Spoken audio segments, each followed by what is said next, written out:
ஆண்டவரும் உலக இரட்சகருமாகிய இயேசு கிறிஸ்துவின் இனிய நாமத்தினாலே உங்களை வாழ்த்துகிறேன். கர்த்தர் தாமே இந்த நல்ல நாளை ஆசீர்வதித்து வழிநடத்துவாராக. இன்று நாம் தியானிக்கக்கூடிய தேவ வார்த்தை ஒரு ஆழமான ஒரு வசனம். மத்தேயு 6:20. பரலோகத்திலே உங்களுக்கு பொக்கிஷத்தை சேர்த்து வையுங்கள்.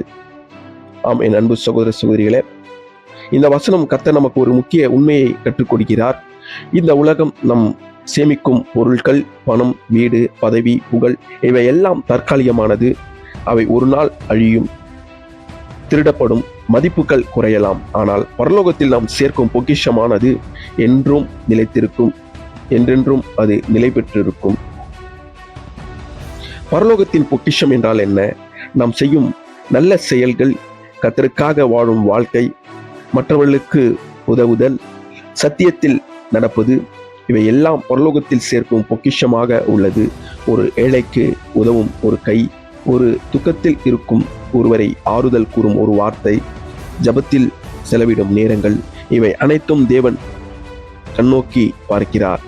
இவைதான் பரலோகத்தில் நாம் சேர்க்கிற பொக்கிஷமாக எண்ணப்படுகிறது.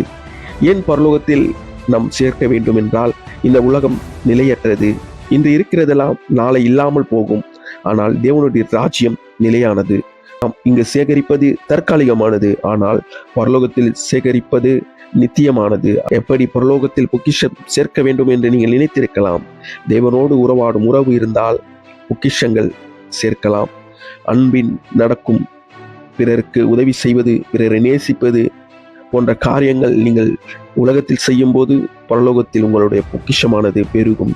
விசுவாசத்தில் உறுதியாயிருந்து தேவனுடைய வார்த்தைக்கு கீழ்ப்படியும் போது இவையெல்லாம் நம்முடைய பரலோக ராஜ்யத்தில் செல்வதற்காக, இவைகளெல்லாம் பரலோக ராஜ்யத்துக்கு நாம் செல்வதற்கான ஒரு வழியாகவும் காணப்படுகிறது. அன்பானவர்களே, நம்முடைய இருதயம் எங்கு இருக்கிறதோ அங்கே நம்முடைய பொக்கிஷங்கள் இருக்கும். ஆகவே நம்முடைய மனதை, வாழ்க்கையும் பரலோகத்திற்கு திருப்புவோம். இந்த உலகத்தில் அல்ல, தேவனுடைய ராஜ்யத்தில் முதலீடு செய்யுங்கள். உமக்காக வாழும் வாழ்க்கையை எங்களுக்கு அருளும். நாங்கள் பிறரிடத்தில் அன்பாய் செலுத்தவும், பிறர் எங்களிடத்தில் அன்பு செலுத்தவும், நாங்கள் பிறருக்கு உதவி செய்யவும், கிருபையும் ஞானத்தையும் தந்து எங்களை ஆசீர்வதியும் என்று நீங்கள் கேட்கும்போது தேவன் உண்மையாகவே உங்களுக்கான நன்மையும் கிருபையும் தர வல்லவராயிருக்கிறார். கர்த்தர் தாமே இந்த வசனத்தை ஆசீர்வதித்து வழிநடத்துவாராக. God bless you.